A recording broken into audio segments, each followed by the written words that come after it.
Hello students, good morning. How are you students? Fine, okay. So in this class we are going to study about poetry, quality of mercy. So this is the English class, second language, 10th standard. So the poem name is Quality of Mercy. It is written by William Shakespeare. Have you heard the name of William Shakespeare? Yes, he is one of the foremost English poet. So he written the poem Quality of Mercy. So what is the name of poem, students? Yes, the poem name is Quality of Mercy. It is for memorization. So it is memorization for 4 marks. So before going to the poem, we know about the poet William Shakespeare. So students, please open your textbook and know about the William Shakespeare. Have you opened your textbook? Okay. I will start the know about the poet. Shall I start, students? And take your pen and a pencil and also notebook. So the poem name is Quality of Mercy. It is written by William Shakespeare. So now we know about the author. Please see the textbook, students. William Shakespeare. William Shakespeare was born on April 23rd, 1564 in Stratford-on-Avon. He was regarded as the foremost dramatist of his time. His sonnets were composed between 1593 and 1601. The sonnets of Shakespeare consist of 154 sonnets, all written in the form of 3 quatrains and a couplet that is now recognized as a Shakespearean. The sonnets fall into 2 groups. Sonnets 1 to 126 and addressed to a beloved friend, a handsome and noble young man, and sonnets 127 to 152 to a malignant but fascinating dark lady whom the poet loves in spite of himself. Nearly all of Shakespearean sonnets examine the inevitable decay of time and the immortalization of beauty and love in poetry. In his poems and plays, Shakespeare invented thousands of words. His impressive expansion of the English language, according to the Oxford English Dictionary, includes such words as birthplace, blood-sucking, courtship, dewdrop, downstairs, radiance, schoolboy, stillborn, watchdog, etc. Shakespeare wrote more than 30 plays. These are usually divided into 4 categories: histories, comedies, tragedies, and romances. His earliest plays were primarily comedies and histories, such as Henry VI and the Comedy of Errors. But in 1564, Shakespeare wrote Romeo and Juliet, his second tragedy, and over the next dozen years, he would return to the form, writing the plays for which he is now best known: Julius Caesar, Hamlet, Othello, King Lear, Macbeth, and Antony and Cleopatra. In his final years, Shakespeare turned to the romantic with Sibylline, A Winter's Tale, and The Tempest. So, dear students, we have already heard the name of William Shakespeare. So, William Shakespeare was a famous poet in English literature. So, William Shakespeare was born on April 23rd, 1564. So please take down, students. He was born on April 23rd, 1564. Then he was born on Stratford in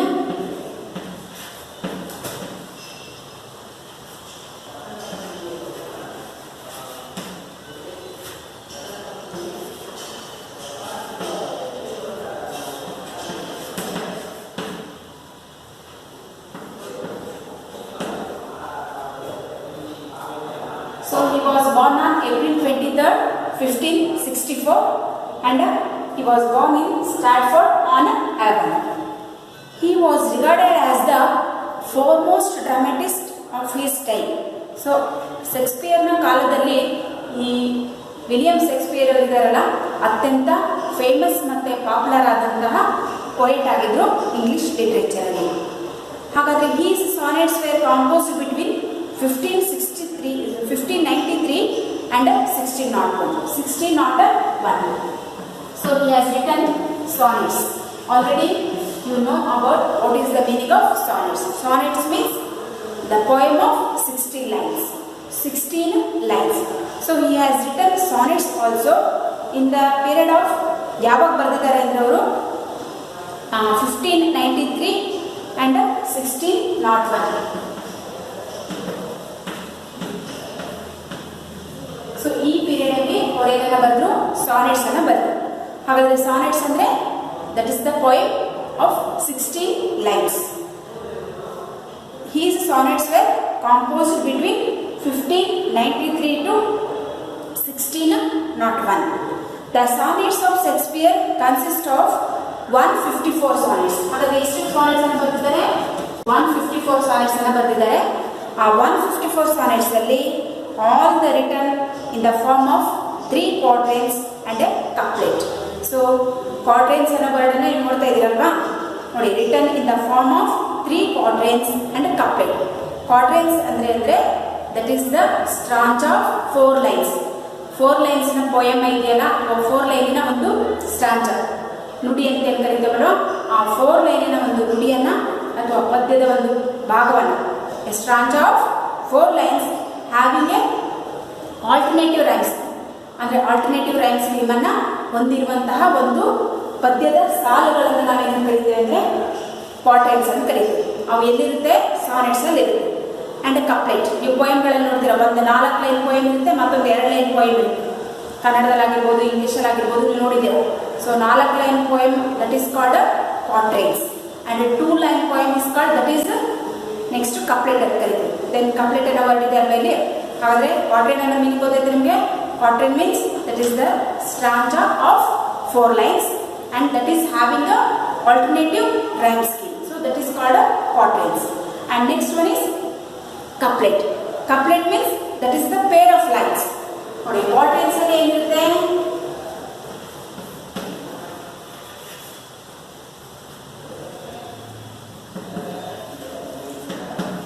Quatrains is a line of, so it is a stanza of 4 lines.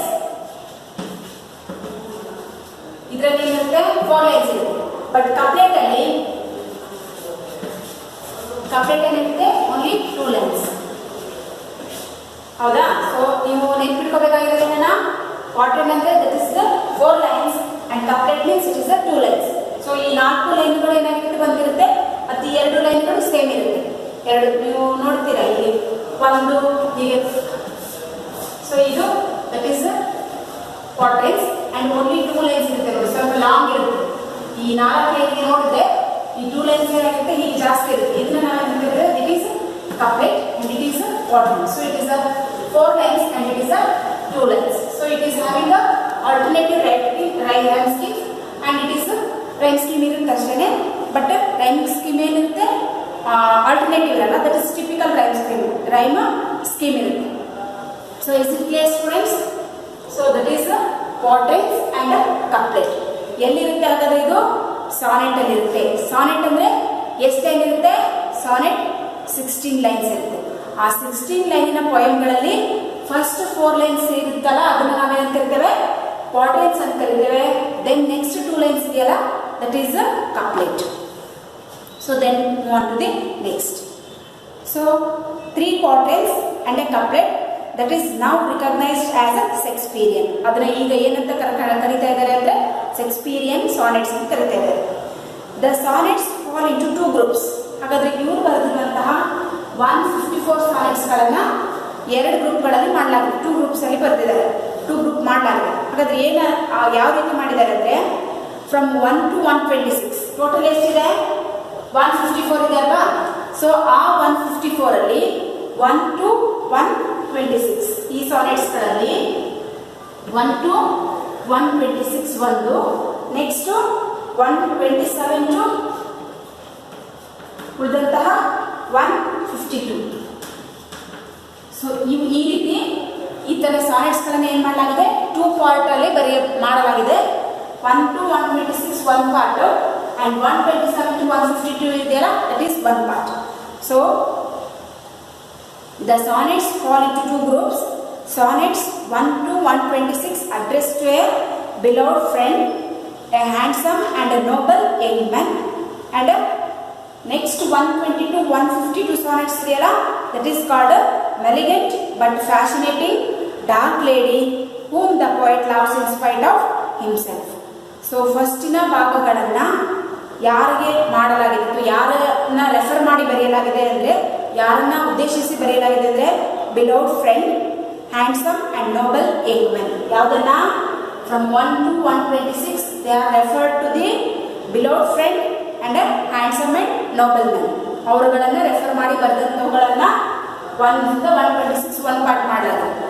Then next 127 to 152 ಗಳನ್ನು ಏನು ಮಾಡಲಾಗಿದೆ ಅಂದರೆ malign means so that is ಬಹಳ hard ಆಗಿರುವಂತಹ ಉಗ್ರವಾಗಿರುವಂತಹ ತೀವ್ರವಾದಂಥ ವಿಷಯವನ್ನು ಬಹಳಷ್ಟು ಕ್ಲಿಷ್ಟಕರವಾದಂಥ ವಿಷಯಗಳನ್ನು ಕುರಿತು ಫ್ಯಾಷನೇಟಿಂಗ್ ಆಗಿರುವಂತಹ dark lady and when the poet loves in spite of himself ಅಂದರೆ ಪ್ರೀತಿಯನ್ನು ಕುರಿತಾಗಿ ಬಿಟ್ಟು ಉಳಿದಂತಹ ತೀವ್ರ ರೂಪವಾದಂತಹ ಉಗ್ರ ರೂಪವಾದಂತಹ ವಿಷಯ ವಸ್ತುಗಳನ್ನ ಇಟ್ಕೊಂಡಿರುವಂತಹ ಸಾನೆಟ್ಸ್ಗಳು ಫ್ರಮ್ 127 to 152 ಇದೆ.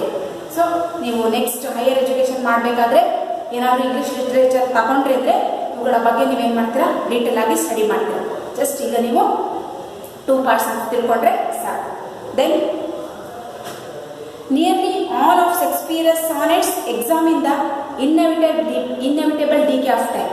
ಹಾಗಾದರೆ ಶೇಕ್ಸ್ಪಿಯರ್ ಬರೆದಿರುವಂಥ ಎಲ್ಲ ಸಾನೆಟ್ಸ್ಗಳನ್ನು ನಾವು ನೋಡೋದಾದರೆ ಆ ಎಲ್ಲ ಸಾನೆಟ್ಸ್ಗಳನ್ನು ಕೂಡ ನಾವು ಏನು ಮಾಡೋಕ್ಕಾಗಲ್ಲ ಅಂದರೆ ಇನ್ನೆವಿಟೇಬಲ್ ಡಿಕೆ ಆಫ್ ಟೈಮ್, ಆತನ ಟೈಮಲ್ಲಿ ಅಥವಾ ಆತನ ಕಾಲದಲ್ಲಿ ಯಾವ ಸಾನೆಟ್ಸ್ಗಳನ್ನು ಅವ್ರು ಬರೆದಿದ್ರೋ ಅವು ಯಾವುವು ಇವತ್ತಿಗೂ ಕೂಡ ಏನಾಗಿಲ್ಲ, ನಶಿಸಿ ಹೋಗಿಲ್ಲ, ಅಂದರೆ ನಾಶ ಆಗಿಲ್ಲ.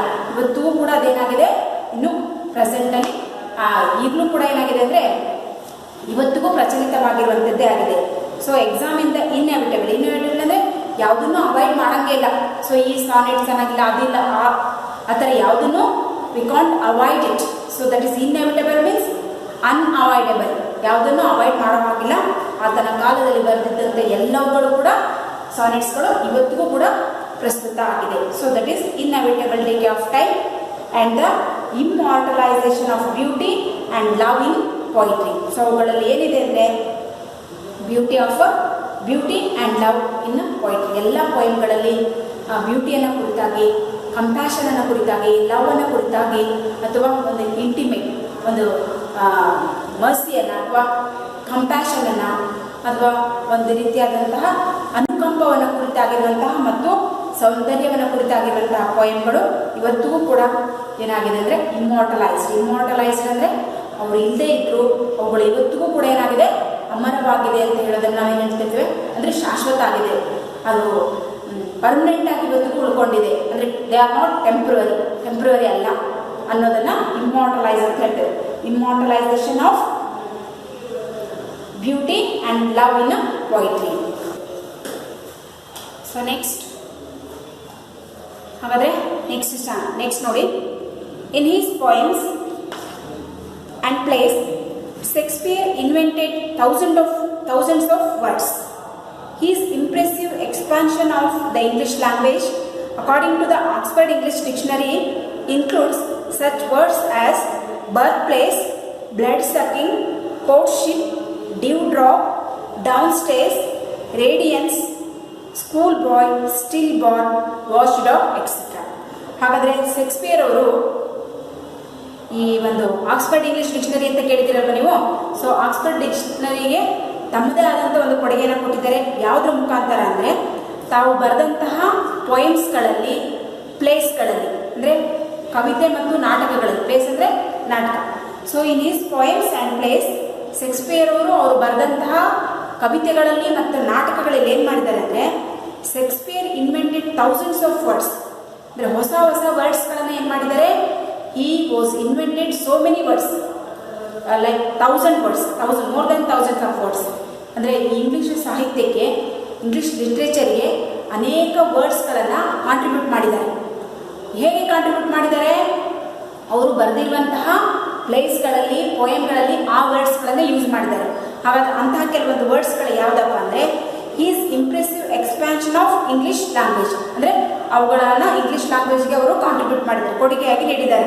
ಅವುಗಳಲ್ಲಿ ಮುಖ್ಯವಾಗಿ ಇಂಗ್ಲೀಷ್ ಆಕ್ಸ್ಫರ್ಡ್ ಡಿಕ್ಷನರಿಗಳಲ್ಲಿ ಇರುವಂತಹ includes such words as birthplace, bloodsucking, courtship, dewdrop, downstairs, radiance, schoolboy, stillborn and watchdog etcetera. ನೋಡಿ ಏನು ನೀವು ನೋಡಿದ್ರಲ್ವಾ, ಯಾವುದಾಗಿರ್ಬೋದು, ಬರ್ತ್ ಪ್ಲೇಸ್ ಆಗಿರ್ಬೋದು ಅಥವಾ ಬ್ಲಡ್ ಸಕ್ಕಿಂಗ್ ಆಗಿರ್ಬೋದು, please underline that, and courtship, dewdrop and radiance, schoolboy, stillborn and watchdog. So these type of words he has invented and he has given the contribution to the English literature. So Oxford ಡಿಕ್ಷನರಿಗೆ ಇಂತಹ ಅನೇಕ ವರ್ಡ್ಸ್ಗಳ ಕೊಡುಗೆಯನ್ನು William Shakespeare ಅವರು ತಮ್ಮ ಕಾಲದಲ್ಲಿ ನೀಡಿದ್ದಾರೆ. And so Shakespeare wrote more than 30 place. ನೋಡಿ ಅವರಲ್ಲಿ ಯಾಕೆ ಅಷ್ಟೊಂದು ಫೇಮಸ್ ಆಗಿದ್ದಾರೆ ಅಥವಾ ಪಾಪ್ಯುಲಾರಿಟಿ ಆಗಿದ್ದಾರೆ, ಫಾರ್ಮೋಸ್ಟ್ ಆಗಿದ್ದಾರೆ ಅಂದರೆ he has written 30 plays. more than 30 plays. Place ಅಂದ್ರೇನು?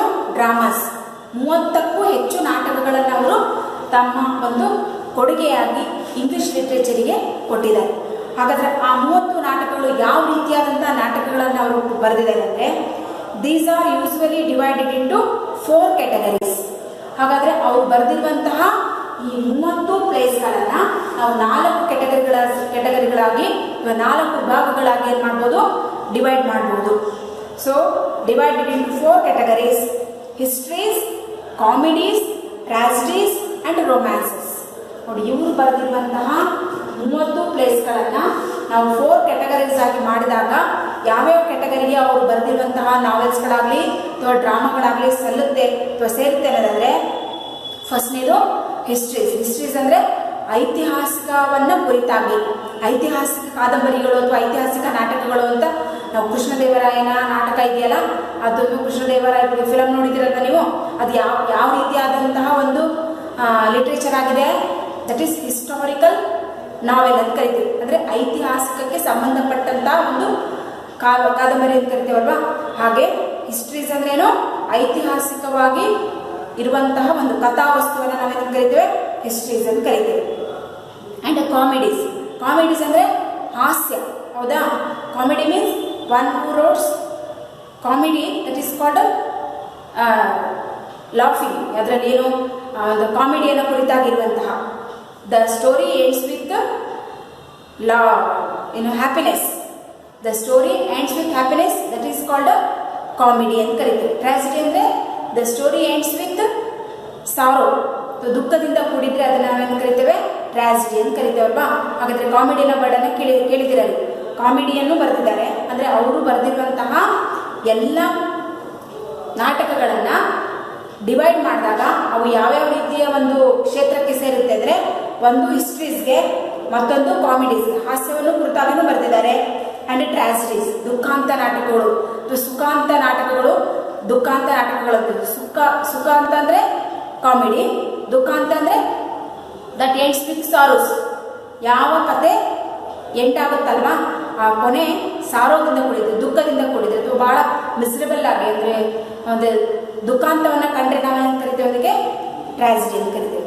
ಎಂಡ್ಸ್ ವಿತ್, ನೀವು ಯಾವುದೋ ಒಂದು ಫಿಲಮ್ ನೋಡ್ತಿರ್ತೀರ, ಆ ಫಿಲಮಲ್ಲಿ ಕೊನೆಗೆ ಹೀರೋ ಅಥವಾ ಹೀರೋಯಿನ್ ಯಾರು ಸತ್ತು ಹೋದರೆ ಏನಾಗಿರುತ್ತದೆ, ಸೊ ದಟ್ ಈಸ್ ಟ್ರಾಜಿಡಿ. ಯಾರು ಸತ್ತೋಗಿಲ್ಲ, ಎಲ್ಲ ಚೆನ್ನಾಗಾಯ್ತು ಅಂದರೆ ದಟ್ ಈಸ್ ಕಾಮಿಡಿ. ಸೊ ಈಗ ಅರ್ಥ ಆಯ್ತು ನಿಮಗೆ. ಕಾಮಿಡಿ ಅಂದರೆ that is ends with happiness, ಸಂತೋಷದಿಂದ ಕೂಡಿದ್ರೆ comedy. Ends with sorrow or sad, that is tragedy. ಹಾಗಾದರೆ ಟ್ರಾಜಿಡಿಗಳನ್ನಾಗಿ ಒಂದು ಡಿವೈಡ್ ಮಾಡಿದ್ದಾರೆ ಆ್ಯಂಡ್ ಕಾಮಿಡೀಸ್ಗಳನ್ನಾಗಿ ಡಿವೈಡ್ ಮಾಡಿದ್ದಾರೆ. ಮತ್ತೊಂದು ಹಿಸ್ಟ್ರೀಸ್ ಆಗಿ, ಮತ್ತೊಂದು ರೊಮ್ಯಾನ್ಸ್. ರೊಮ್ಯಾನ್ಸ್ ಅಂದರೆ ಪ್ರೀತಿಯನ್ನು, ಅನುಕಂಪವನ್ನು ಅಥವಾ ಯಾವುದೇನ ಪ್ಯಾಷನನ್ನು ಕುರಿತಾಗಿ ಅಥವಾ ಕಂಪ್ಯಾಷನನ್ನು ಕುರಿತಾಗಿ ಬರೆದಿರುವಂತಹ ಕೆಲವೊಂದು ನಾಟಕಗಳನ್ನು ರೊಮ್ಯಾನ್ಸ್ ಅಂತ ಕರೀತಾರೆ. ಹಾಗಾದರೆ ಈ ರೀತಿಯಾದಂತಹ histories, comedies, tragedies and ರೊಮ್ಯಾನ್ಸಸ್. So ಈ ರೀತಿ ಫಸ್ಟ್ ಏನಾಗಿ ಮಾಡ್ತೇವೆ histories and comedy, tragedy and ರೊಮ್ಯಾನ್ಸಸ್. So ಈ ರೀತಿಯಾದಂತಹ 4 ಕ್ಯಾಟಗರೈಸ್ಡ್ ಲಿಟ್ರೇಚರ್ನ ನಾವು ಇವರು ಬರೆದಿರುವಂತಹ 30 ನಾಟಕಗಳಲ್ಲಿ ಏನು ಮಾಡ್ತೇವೆ, ಡಿವೈಡ್ ಮಾಡ್ತೇವೆ. ಸೊ ಹಿಸ್ಟ್ರೀಸ್ ಅಂತ ತಿಳ್ಕೊಳ್ಳಿ, comedies, tragedies and ರೊಮ್ಯಾನ್ಸಸ್. His earliest plays were primarily comedies and histories such as Henry IV and the Comedy of Errors.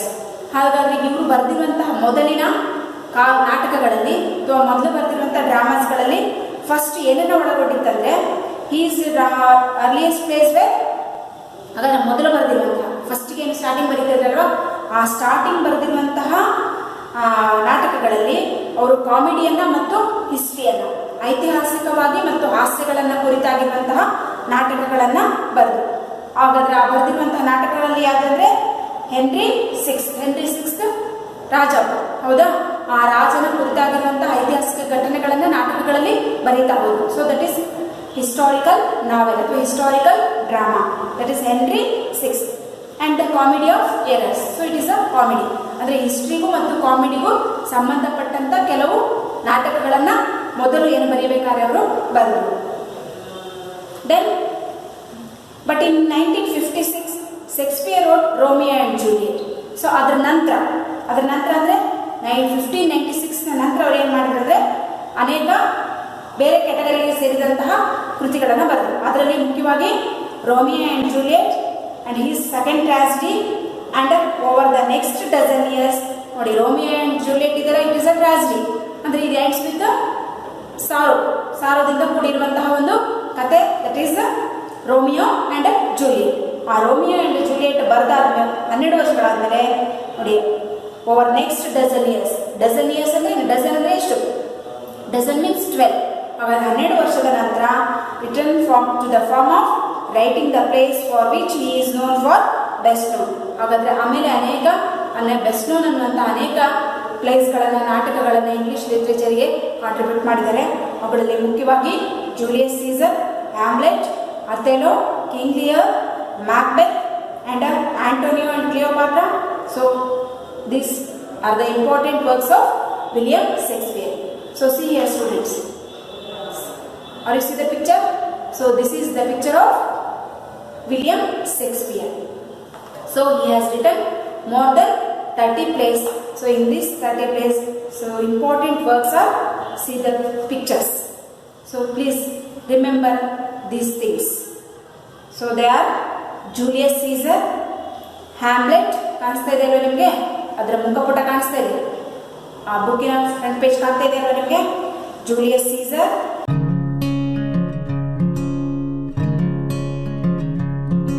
Hamlet,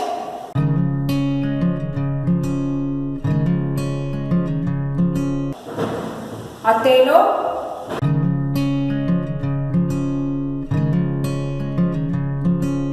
ನೋಡ್ತಾ ಇದ್ದೀರಲ್ವಾ?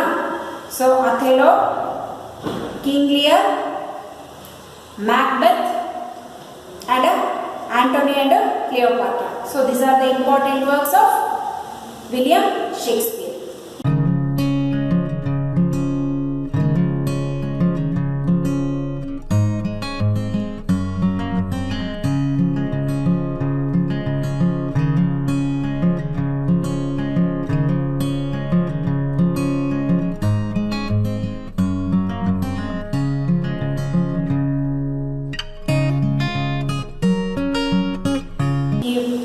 ಅಟ್ಲೀಸ್ಟ್ ಹೆಸರಾದ್ರೂ ನೆನ್ಪಿಟ್ಕೊಳಕ್ಕಾಗುತ್ತಾ? ಸೊ ಸಾಧ್ಯ ಆದರೆ ಓದಿ. ಎಲ್ಲ ಕಥೆಗಳು ಕೂಡ, ಎಲ್ಲ ನಾಟಕಗಳು ಕೂಡ ಒಂದೊಂದು ಮಾರಲನ್ನು ಹೇಳುತ್ತೆ. ತುಂಬ ಚೆನ್ನಾಗಿದೆ. ಸೊ ಯಾರಾದರೂ ಮುಂದೆ ನೀವು ಇಂಗ್ಲೀಷ್ ಲಿಟ್ರೇಚರ್ನ ಮಾಸ್ಟರ್ ಗ್ರ್ಯಾಜುಯೇಷನ್ ಮಾಡೋದಾದರೆ ಅಥವಾ ಹೈಯರ್ ಎಜುಕೇಷನ್ ಓದೋದಾದರೆ ಈ ಎಲ್ಲ ಕಥೆಗಳನ್ನು ಅಥವಾ ನಾವೆಲ್ಸ್ಗಳನ್ನು ಅಥವಾ ಡ್ರಾಮಾಸ್ಗಳನ್ನು ಏನು ಮಾಡ್ತೀರಾ, ಡೀಟೇಲ್ ಆಗಿ ಓದ್ತೀರಾ. ಸೊ ಇವುಗಳನ್ನು ನೆನ್ಪಿಟ್ಕೊಂಡು ಕಾಣಿಸ್ತಾ ಇದೆ ಅಲ್ವ ನಿಮಗೆ. So in his final years Shakespeare turn to the romantic with Cymbeline, A Winter's Tale and The Tempest. So ರೊಮ್ಯಾನ್ಸನ್ನು ಬಿಟ್ಟು ಮತ್ತೆ ಉಳಿದಂತಹ ಕಥೆಗಳನ್ನು ಬರೆದಿದ್ದಾರೆ. ಅದರಲ್ಲಿ ಮುಖ್ಯವಾಗಿ ಸಿಂಬೆಲಿನಾ ಹೌದು, ಆ್ಯಂಡ್ ವಿಂಟರ್ಸ್ ಟೇಲ್ ಹೌದು, ಆ್ಯಂಡ್ ದ ಟೆಂಪೆಸ್ಟ್. ಸೊ ಕಾಣ್ತಿದ್ದೀರಲ್ವಾ, ಸಿಂಬೆಲಿನಾ ಇದೆ, ವಿಂಟರ್ಸ್ ಟೇಲ್ ಇದೆ, ಆ್ಯಂಡ್ ದಿ ಟೆಂಪೆಸ್ಟ್ ಇದೆ. ನೋಡ್ತಾರಲ್ವಾ. So these are the important works of William Shakespeare. So ಸಾಧ್ಯ ಆದರೆ ಇವುಗಳು ಕನ್ನಡದಲ್ಲೂ ಕೂಡ ಸಣ್ಣ ಸಣ್ಣ ಕಥೆಗಳಾಗಿ ಟ್ರಾನ್ಸ್ಲೇಟ್ ಮಾಡಿ ಬರೆದಿದ್ದಾರೆ. ಈ ಅಥೆಲೋ ಇದೆ, ಮ್ಯಾಕ್ಬೆತ್ ಇದೆ, ಕಿಂಗ್ ಲಿಯರ್ ಇದೆ, ಜೂಲಿಯಸ್ ಸೀಸರ್ ಇದೆ, ಆ್ಯಂಡ್ ಟೆಂಪೆಸ್ಟ್ ಇದೆ. ಸೊ ಇವೆಲ್ಲಗಳು ಕೂಡ ಸ್ಟೋರಿಯಾಗಿ ಕನ್ನಡದಲ್ಲೂ ಕೂಡ ಟ್ರಾನ್ಸ್ಲೇಟ್ ಆಗಿದೆ. ಸಾಧ್ಯ ಆದರೆ ಓದಿ ಅದರ ನಾಲೆಜನ್ನು ಪಡ್ಕೊಳ್ಳಿ. ಗೊತ್ತಾಯ್ತಾ. ಸೊ ಈಗ ನಿಮಗೆ ವಿಲಿಯಂ ಶೇಕ್ಸ್ಪಿಯರ್ ಬಗ್ಗೆ ಸ್ವಲ್ಪ ನಾಲೆಜ್ ಬಂತು ಅನಿಸುತ್ತೆ. ಬಿಕಾಸ್ ಇಂಗ್ಲೀಷ್ ಅಂದರೆ ನಮಗೆ ನೆನಪಾಗುವಂಥದ್ದೇ William Shakespeare, because he has given more contribution to the English literature. Is it clear students? Then move on to the next part of the poem. So ನಮಗೆ poem name ಕಾಣಿಸ್ತಾ ಇದೆ, quality of mercy. ನೋಡಿ, quality of mercy. Mercy ಅನ್ನೋ word ಕೇಳಿದಿರಲ್ವಾ. So ಮರ್ಸಿಗೆ ನಾವು word ಹೇಳೋದಾದ್ರೆ mercy, compassion, love, sympathy, courtesy, kindness, ಜನರಾಸಿಟಿ, ಹೌದಾ, ದಯೆ, ಕರುಣೆ, ಮತ್ತೆ ಕ್ಷಮೆಯಾದರಿತ್ರಿ. ಸೊ ಈ ರೀತಿಯಾದಂಥ ಅನೇಕ ವರ್ಡ್ಸ್ಗಳನ್ನು ನಾವು ಕೊಡ್ತಾ ಹೋಗ್ಬೋದು. ಯಾವುದಕ್ಕೆ? ಮರ್ಸಿ, ಕಂಪ್ಯಾಷನ್, ಲವ್, ಹೌದಾ, ಜನರಾಸಿಟಿ, ಕೈಂಡ್ನೆಸ್, ಜನರಸ್ ಪರ್ಸನ್. ಏನು ಹಾಗಾದ್ರೆ ಈ ವರ್ಡ್ಸ್ಗಳೆಲ್ಲ ನಮ್ಗೆ ಹೇಳುತ್ತೆ? ಸೊ ಇದು ಒಂದು ರೀತಿಯಾದಂಥ ಕಂಪ್ಯಾಷನ್ನ ಮೂಡಿಸುತ್ತೆ, ಹೌದಾ. ದಯೆ ಅಂತ ಹೇಳ್ತೇವೆ, ಕರುಣೆ ಅಂತ ಹೇಳ್ತೇವೆ. ಇರಬೇಕಲ್ವ ಎಲ್ಲರಲ್ಲೂ ಕರುಣೆ ಅನ್ನೋದು, ದಯೆ ಅನ್ನಬೇಕು, ಇರಬೇಕು ಇರಬೇಡವೋ, ಬೇಕೋ ಬೇಡವೋ? ನಮಗೆ ಬೇಕು, ಹೌದಲ್ವಾ, ಬೇಕು. ಯಾಕೆ ಬೇಕು ಹಾಗಾದರೆ? ಯಾಕೆ? ಅದ್ರ ಕ್ವಾಲಿಟೀಸ್ ಏನು, ಅದ್ರ ಕ್ವಾಲಿಟೀಸ್ ಏನು ಅನ್ನೋದು ಗೊತ್ತಾದ್ರೆ ನಾವೇನು ಮಾಡಬೇಕು? Let's we learn about the quality of mercy. ಈ ಪೋಯಮ್ ಓದಿದ್ರೆ ನಮಗೆ ಮರ್ಸಿ ಅನ್ನೋ ಗುಣ ಇರಬೇಕು ಬೇಡವೋ, ಅದ್ರ ಮಹತ್ವ ಏನು, what are the importance of mercy ಅನ್ನೋದನ್ನು ಓದ್ತೇವೆ ಅಲ್ವಾ. ನೋಡಿ, before going to the poem, so ನಿಮಗೆ ಬಿಫೋರ್ ಯು ರೀಡ್ ಕೊಟ್ಟಿದ್ದಾರೆ. ನೋಡಿದ್ರೆ ಟೆಕ್ಸ್ಟ್ ಬುಕ್ ಓಪನ್ ಮಾಡಿದ್ದೀರಲ್ವ ನೀವು? ನೋಡಿದ್ರೆ before you read, imagine you have lent some money to your friend. Maybe he or she doesn't return it when you are really in need of it. So what would you do? ಅರ್ಥ ಆಯ್ತಲ್ವಾ? ನೋಡಿ, imagine you have lent some money to your friend. ಏನು ಮಾಡಿದ್ದೀರಾ? ನಿಮ್ಮ ಫ್ರೆಂಡಿಗೆ ಭಾಳ ಯಾರಿಗೋ ಒಬ್ಬರಿಗೆ ಅತ್ಯಂತ ನೀಡೆಡ್ ಇತ್ತು, ಭಾಳ ಅವಶ್ಯಕತೆ ಇತ್ತು, ಏನು ದುಡ್ಡಿನ ಅವಶ್ಯಕತೆ.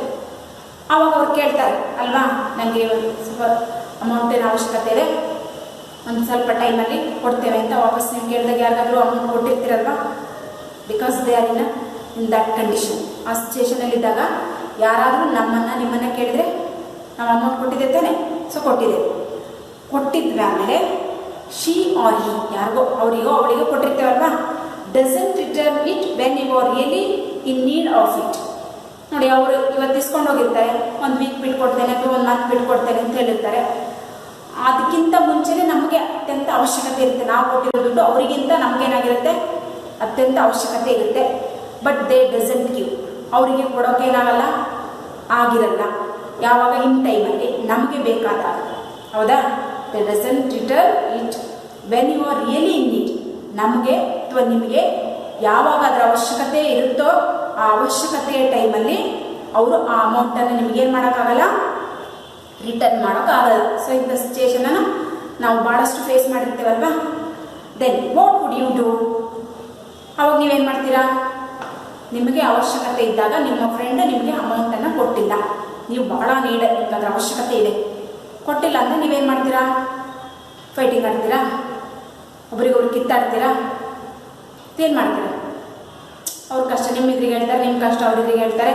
ಏನೋ ಒಂದು ಅಡ್ಜಸ್ಟ್ಮೆಂಟ್ ಮೇಲೆ ಟೈಮ್ ಕೊಡ್ತೀರ ಅಥವಾ ಏನೋ ಮಾಡ್ತೀರಲ್ವ, ಮಾಡ್ತಿರ್ತಾನೆ. ಏನಿಲ್ಲ ಫೈಟಿಂಗ್ ಹೊಡೆದು ಒಬ್ರಿಗೊಬ್ರು ಕಾಲರ್ ಹಿಡಿದು ಹೊಡೆದು ಕಿತ್ಕೊಳ್ತೀರಾ? ಕಿತ್ಕೊಳ್ಳೋ ಸಿಚುವೇಶನ್ ನಮಗೆ ಆಗುತ್ತಾ? ಏನು ಮಾಡ್ತೀರಾ? ಅಥವಾ ಅವ್ರನ್ನ ಹೋಗ್ಲಿ ಬಿಡಿ ಇವತ್ತು ಆಗಿಲ್ಲ ಅಂತ ಎಕ್ಸ್ಕ್ಯೂಸ್ ಮಾಡ್ತೀರಾ? ನಾಳೆ ಕೊಡು ಅಂತ ಹೇಳ್ತೀರಾ? ಮೇ ಬಿ ಹೇಳ್ಬೋದೇನಲ್ವಾ? ಅಥವಾ ಅವ್ರಿಗೆ ಪನಿಷ್ಮೆಂಟ್ ಮಾಡ್ತೀರಾ? ಪೊಲೀಸ್ ಕಂಪ್ಲೇಂಟ್ ಕೊಡೋದು ಅಥವಾ ದೊಡ್ಡ ಕ್ರೈಮ್ ಇಸ್ಕೊಂಡಿದ್ದು ವಾಪಸ್ ಕೊಟ್ಟಿಲ್ಲ ಅಂತ ಪನಿಷ್ ಮಾಡ್ತೀರಾ? ಕೊಡದೇ ಇದ್ರು ಪರವಾಗಿಲ್ಲ ಅಂತ ಇಗ್ನೋರ್ ಮಾಡ್ತೀರಾ? ಆ್ಯಂಡ್ ಅವ್ರ ಬಗ್ಗೆ ಅಯ್ಯೋ ಅವ್ರ ಹತ್ರ ಇದ್ದಿದ್ರು ಕೊಡ್ತಿದ್ರಲ್ವಾ, ಅವರೇ ಪಿಟಿ ಅನ್ಸುತ್ತಲ್ವಾ? ನೆಕ್ಸ್ಟ್ ಏನು ಮಾಡ್ತೇವೆ? ಅವರನ್ನು ನೋಡಿ ಅವ್ರ ಕಂಡೀಷನ್ ನನಗಿಂತನೂ ಅವ್ರ ಕಂಡೀಷನ್ ಏನಾಗಿರುತ್ತೆ, ಬಹಳ ಕ್ರಿಟಿಕಲ್ ಆಗಿರುತ್ತೆ. ಸೊ ಅವ್ರನ್ನ ನೋಡಿ ಸಿಂಪತಿ ತೋರಿಸ್ತೀರಲ್ವಾ? ಹೀಗೆಲ್ಲ ಮಾಡ್ತೇವೆ ತಾನೆ. ತಕ್ಷಣವೇ ನಾವೇನೇ ಪನಿಷ್ಮೆಂಟ್ ಮಾಡಲ್ಲ, ಅಥವಾ ಒಬ್ರಿಗೊಬ್ರು ಫೈಟ್ ಮಾಡಲ್ಲ, ಒಬ್ರು ಕರ್ಕೊಂಡೋಗಿ ಪೊಲೀಸ್ ಸ್ಟೇಷನ್ಗೆ ಹಾಕಲ್ಲ. ಹಾಗೆ ಮಾಡ್ತೇವಾ? ಇಲ್ಲ. Some time we have to forgive them and we have to sympathise them and must some time we have to punish them and we have to some time ignore them. ಮಾಡ್ತೇವಲ್ವ ಈ ರೀತಿ? ಅದಕ್ಕೆ ತಕ್ಷಣವೇ ಪನಿಷ್ಮೆಂಟು ಕೊಡ್ತೇವಾ? ಮೇ ಬಿ ಇಲ್ಲ ಅನ್ಸುತ್ತೆ. Time ಕೊಡ್ಬೋದಲ್ವಾ? ಕೊಟ್ಟು ಮಾಡ್ತೇವೆ. ಈ ರೀತಿ ನಮ್ಮ ಅಮೌಂಟನ್ನು ವಾಪಸ್ ತಗೊಳ್ಳಿಕ್ಕೆ ಹೇಗೆ ನಾಳೆ ಇವತ್ತು ಬರದೇ ಇದ್ರು ನಾಳೆ ಬರಲಿ ಅಥವಾ ನಾಡ್ದು ಬರಲಿ ಅನ್ನುವಂತಹ ಒಂದು ಆಲೋಚನೆ ಇದ್ದೇ ಇರುತ್ತಲ್ವ? ಓಕೆ, ದೆನ್ ಹಾಗಾದರೆ ಇಲ್ಲಿರುವಂತಹ ನೀವು ಪಾಯಿಂಟ್ ಕ್ವಾಲಿಟಿ ಆಫ್ ಪರ್ಸನಲ್ಲಿ ಇದರದ್ದು ಒಂದು ಬ್ಯಾಕ್ಗ್ರೌಂಡ್ ಸ್ವಲ್ಪ ತಿಳ್ಕೊಳ್ಳೋದಾದರೆ, so here is an extract from the play the Merchant of Venice. ನೋಡಿ, ವಿಲಿಯಂ ಶೇಕ್ಸ್ಪಿಯರ್ ಬರೆದಿರುವಂತಹ ಒಂದು ಕ್ಯಾಟಗರೈಸ್ಡ್ ಆಫ್ ಸ್ಟೋರಿ ನೋಡಿದ್ವಲ್ಲ ನಾವು, ಕಾಮಿಡಿನಲ್ಲಿ ಬರುವಂತಹ ಒಂದು ಪ್ಲೇ ಅಂದರೆ the Merchant of Venice. Merchant of Venice, Venice ಅನ್ನುವಂಥದ್ದು ಒಂದು ಪ್ಲೇಸು. ಆ ಪ್ಲೇಸಲ್ಲಿರುವಂಥ ಮರ್ಚೆಂಟ್ ವ್ಯಾಪಾರಿಗಳ ಒಂದು ಕಥೆ ಇದರಲ್ಲಿ ಬರುತ್ತೆ, ದ ಮರ್ಚೆಂಟ್ ಆಫ್ ವೆನಿಸ್ ಅಂತ. ಆ ಮರ್ಚೆಂಟ್ ಆಫ್ ವೆನಿಸಲ್ಲಿ ಬರುವಂಥ ಒಂದು ಸಣ್ಣ ಕಥೆಯ ಆಧಾರದ ಹಿನ್ನೆಲೆಯ ಮೇಲೆ ಈ ಒಂದು ಪೊಯಮ್ನ ಬರೆದಿದ್ದಾರೆ. ಅದ್ರ ಕಥೆ ಗೊತ್ತಿದ್ರೆ ನೀವು ಒಂದು ಸ್ವಲ್ಪ ಏನು ಮಾಡ್ಬೋದು, ಕ್ವಾಲಿಟಿ ಆಫ್ ಮರ್ಸಿ ಅಂದರೆ ಏನಂತ ಅರ್ಥ. ನೋಡಿ, ಇದು ಇಲ್ಲಿ ಒಂದು ಇಂಪಾರ್ಟೆಂಟ್ ಕ್ಯಾರೆಕ್ಟರ್ ಬರ್ತದೆ, ದಟ್ ಈಸ್ ದ ಪೋರ್ಷಿಯಾ ಅನ್ನೋ ಕ್ಯಾರೆಕ್ಟರ್. ಸೊ ಪೋರ್ಷಿಯಾ ಹೊಸ ಲೇಡಿ. ಸೊ ಅವಳ ಕ್ಯಾರೆಕ್ಟರ್, ಅವಳು ಏನನ್ನ ಇಲ್ಲಿ ಅವಳು ಏನು ಕ್ಯಾರೆಕ್ಟರ್ ಏನಾಗಿ ಬರುತ್ತಂದರೆ one of the main character in the play. ಯಾವ ನಾಟಕದಲ್ಲಿ? ದ ಮರ್ಚೆಂಟ್ ಆಫ್ ವೆನಿಸ್ ಅನ್ನೋದ್ರಲ್ಲಿ ಮೇನ್ ಕ್ಯಾರೆಕ್ಟರ್ ಯಾರು? ಪೋರ್ಷಿಯಾ. ಸೊ ಆ ಪೋರ್ಷಿಯಾ ಏನು ಮಾಡ್ತಾಳೆ ಅಂದರೆ, she argues why mercy is the greatest virtue of all. ಯಾಕೆ ಮರ್ಸಿ ಅನ್ನೋದು, ಸಿಂಪತಿ ಅನ್ನೋದು, ಕರುಣೆ ಅನ್ನೋದು, ದಯೆ ಅನ್ನೋದು ಎಲ್ಲರಿಗೂ ಒಂದು ಗುಡ್ ಆಗಿದೆ ಅಥವಾ ಮಾರಲ್ ಆಗಿದೆ, ಅದೊಂದು ನೈತಿಕತೆಯನ್ನು ಹೊಂದಿದೆ ಹೇಗೆ ಅನ್ನೋದನ್ನು ಈ ಒಂದು ಮರ್ಚೆಂಟ್ ಆಫ್ ವೆನಿಸಲ್ಲಿ ತೋರಿಸ್ತಾರೆ. ಸೊ ಬ್ರೀಫಾಗಿ ಹೇಳೋದಾದರೆ, ಮರ್ಚೆಂಟ್ ಆಫ್ ವೆನಿಸಲ್ಲಿ ಶೈಲಾಕ್ ಮತ್ತು ಆಂಟೋನಿಯೋ ಅನ್ನೋ ಇಬ್ಬರು ವ್ಯಕ್ತಿಗಳಿರ್ತಾರೆ. ಶೈಲಾಕನು ಕೂಡ ಒಬ್ಬ ಮರ್ಚೆಂಟೆ ಆ್ಯಂಡ್ ಆಂಟೋನಿಯೋ ಕೂಡ ಒಬ್ಬ ಮರ್ಚೆಂಟೆ. ಈ ಶೈಲಾಕ್ ಇದನ್ನೆಲ್ಲ he was a very cruel person, ಬಹಳ ಜಲಸ್ ಇರುವಂಥದ್ದು. ಆದರೆ ಆಂಟೋನಿಯೋ ಇದನ್ನೆಲ್ಲ ಒಳ್ಳೆಯವರು, friend, good. But he was a bad ಅಂದರೆ ದುರಾಸೆ, ಮೋರ್ ಆ್ಯಂಕ್ಷಿಯಸ್. ಒಂದು ಸಲ ಏನಾಗುತ್ತೆ, ಆಂಟೋನಿಯೋನಿಗೆ ಭಾಳ ಕಷ್ಟ ಬರುತ್ತೆ, ಅವನಿಗೆ ಅರ್ಜೆಂಟ್ ಅಂದರೆ ದುಡ್ಡು ಬೇಕಾಗುತ್ತೆ. ಸೊ ಹಾಗಾಗಿ ಏನು ಮಾಡ್ತಾನೆ, ಶೈಲಾಕ್ ಹತ್ರ ಸ್ವಲ್ಪ ಅಮೌಂಟನ್ನು ತಗೊಂಡು ಏನು ಮಾಡ್ತಾನೆ, ಇನ್ನು 1 ಮಂತಲ್ಲೋ ಅಥವಾ ಒಂದು 15 ಡೇಸಲ್ಲೋ ನಾನು ವಾಪಸ್ ಕೊಡ್ತೇನೆ ಅಂತ ಹೇಳ್ತಾನೆ. ಹೌದಾ? ಸೊ ಹಾಗೆ ಹೇಳ್ತಾನೆ. ಬಟ್ ಅವನಿಗೆ ಆ ಹೇಳಿದ ಟೈಮಲ್ಲಿ ವಾಪಸ್ ಕೊಡೋಕ್ಕಾಗಲ್ಲ. ಶೈಲಾಕ್ ಕೂಡ ಭಾಳ ಜಲಸ್ ವ್ಯಕ್ತಿ ಇರ್ತಾನೆ. ಮೊದಲೇ ಅವನಿಗೆ ಒಂದು ಕಂಡ್ರೆ ಆಗ್ತಿರ್ಲಿಲ್ಲ. ಏನೋ ಮಾಡಿ ಅವನ ಹತ್ರ ಒಂದು ಬಾಂಡ್ ಬರ್ಸ್ಕೊಂಡು ಏನು ಮಾಡಿರ್ತಾನೆ, ಅಮೌಂಟ್ ಕೊಟ್ಟಿರ್ತಾನೆ. ಬಟ್ ಆ ಅಮೌಂಟನ್ನು ಆಂಟೋನಿಯನ್ಗೆ ವಾಪಸ್ ಕೊಡೋಕ್ಕೆ, ಆಂಟೋನಿಯಾ ಶೈಲಾಕನಿಗೆ ವಾಪಸ್ ಕೊಡೋಕ್ಕಾಗಲ್ಲ. ಸೊ ಕೊಡೋಕ್ಕಾಗದೇ ಇದ್ದಾಗ ಅವನು ಒಂದು ಕೊಡಬೇಕಾದ್ರೆ ಒಂದೇನೋ ಒಂದು ಬಾಂಡ್ ಬರ್ಸ್ಕೊಂತಾರೆ ನೋಡಿ, ಹೊಲನೋ ಮನೇನೋ ಆಸ್ತಿನ ಏನು ಇಟ್ಕೊಳ್ತಾರಲ್ಲ. ಆದರೆ ಅವೆಲ್ಲದರ ಬದಲಾಗಿ ಇವನೇನು ಮಾಡಿರ್ತಾನೆ, ಇವನು ವಿದಿನ್ ಅ ಟೈಮಲ್ಲಿ ಆಂಟೋನಿಯೋ ಶೈಲಾಕನಿಗೆ ಅಮೌಂಟನ್ನು ಕೊಡದೇ ಇದ್ದರೆ ಆತನ ಬಾಡಿನಲ್ಲಿರುವಂಥ ಯಾವುದಾದ್ರೂ ಪಾರ್ಟ್ ಆಫ್ ಫ್ಲೆಶ್ ಮೀಟನ್ನು ಕೊಡಬೇಕು ಅನ್ನುವಂಥ ಒಂದು ಬಾಂಡ್ ಮೇಲೆ ಏನು ಮಾಡಿಬಿಡ್ತಾನೆ, ಶೈಲಾಕ ಅವನಿಗೆ ಅಮೌಂಟನ್ನು ಕೊಟ್ಟಿರ್ತಾನೆ. ಆದರೆ ವಿದಿನ್ ಎ ಟೈಮಲ್ಲಿ ಆಂಟೋನಿಯಾಗೆ ಅಮೌಂಟನ್ನು ಏನು ಮಾಡೋಕ್ಕಾಗಲಿಲ್ಲ, ರಿಟರ್ನ್ ಕೊಡೋಕ್ಕಾಗಲಿಲ್ಲ. ಸೊ ಈ ವಿಷಯ ಈತನ ಫ್ರೆಂಡ್ ಆಗಿರುವಂಥ ಬಸಾನಿಯೋನಿಗೆ ಗೊತ್ತಾಗುತ್ತೆ. ಬಸಾನಿಯೋ ಮತ್ತು Portia they are the husband and wife ಗೊತ್ತಾಗುತ್ತೆ.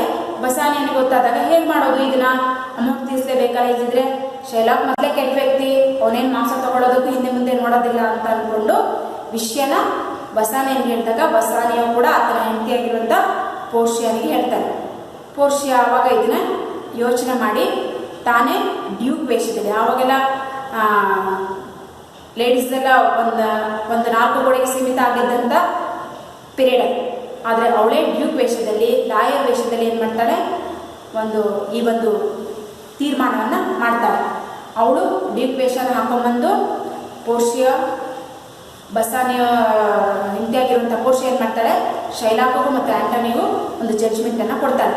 ಆ ಜಡ್ಜ್ಮೆಂಟ್ ಕೊಡಬೇಕಾದ್ರೆ ಅವಳು ಮೊದಲೇ ಎಕ್ಸ್ಕ್ಯೂಸ್ ಮಾಡು ಅಂಥೇಳಿ ಶೈಲಾಕನನ್ನು ಬೇಡ್ಕೊಳ್ತಾಳೆ. ಅವನಿಗೆ ಈಗ ಅಮೌಂಟ್ ಕೊಡೋಕ್ಕಾಗ್ತಾಳೆ, ಇನ್ನೂ ಸ್ವಲ್ಪ ದಿನ ಟೈಮ್ ಕೊಡು ಅಂತ ಹೇಳಿ ಕೇಳ್ತಾಳೆ. ಬಟ್ ಶೈಲಾಕ್ ವಾಸ್ ನಾಟ್ ಅಗ್ರೀಡ್, ಅದಕ್ಕೆ ಒಪ್ಪೋದೇ ಇಲ್ಲ. ನನಗೆ ಹೇಳಿದ ಟೈಮಲ್ಲಿ ಅವ್ನು ಕೊಟ್ಟಿಲ್ಲ, ಅದರ ಬದಲಾಗಿ ನಾನು ಕೊಡ್ತೇನೆ ಅಂದರೂ ಇವನು ಇಸ್ಕೊಳಲ್ಲ, ನನಗೆ ಬಾಂಡಲ್ಲಿ ಏನು ಬರ್ತಿದೆಯೋ ಅದೇ ಬೇಕು ಅಂತ ನಾನು ಅವನ ದೇಹದ ಒಂದು ಫ್ಲೆಶ್ ಮೀಟನ್ನು ತಗೊಳ್ಳೇಬೇಕು ಅಂತೇಳಿ ಹಠ ಮಾಡ್ತಾನೆ.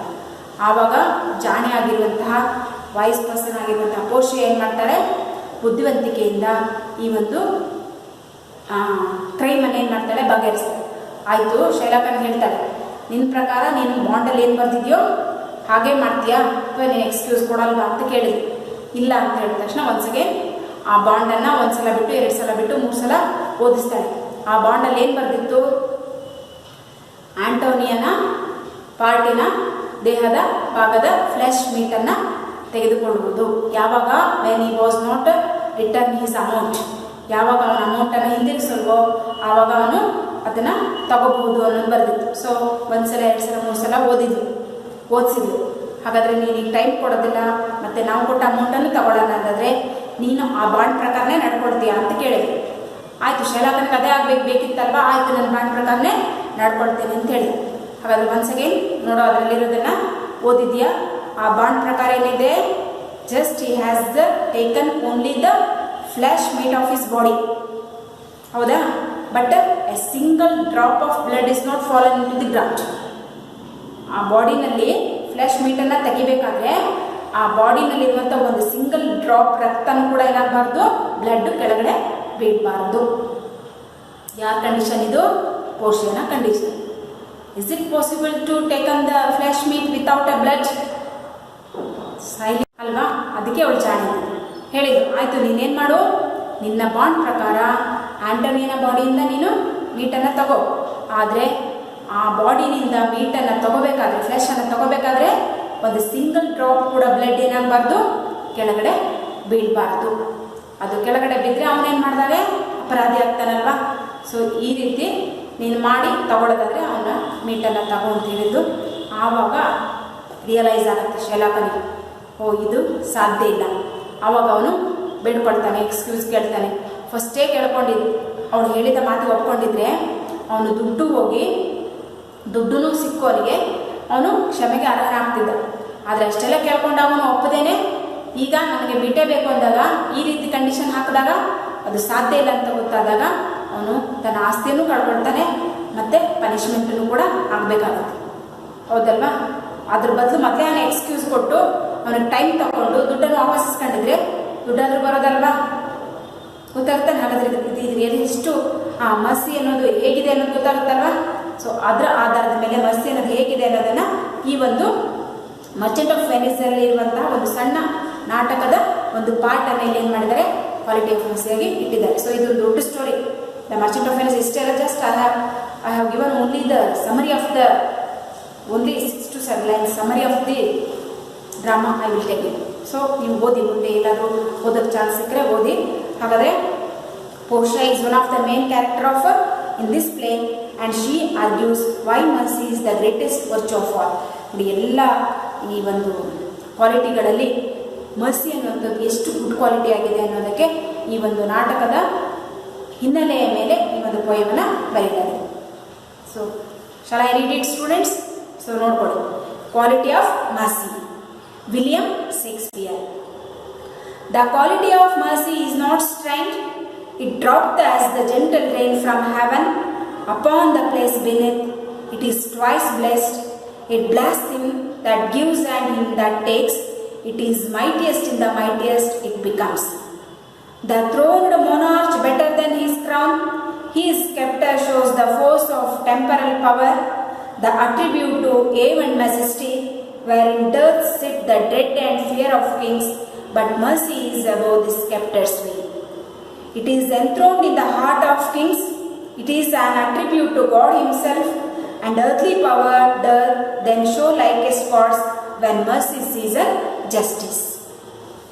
ಜಸ್ಟಿಸ್ ಅನ್ನೋದು ಹೇಗಿದೆ, ಮರ್ಸಿ ಅನ್ನೋದು ಹೇಗಿದೆ ಅನ್ನೋದನ್ನು ಈ ಒಂದು ಪೋಯಮಲ್ಲಿ ವಿಲಿಯಂ ಶೇಕ್ಸ್ಪಿಯರು ಎಕ್ಸ್ಪ್ಲೇನ್ ಮಾಡ್ತಾ ಹೋಗ್ತಾ ಇದ್ದೇನೆ.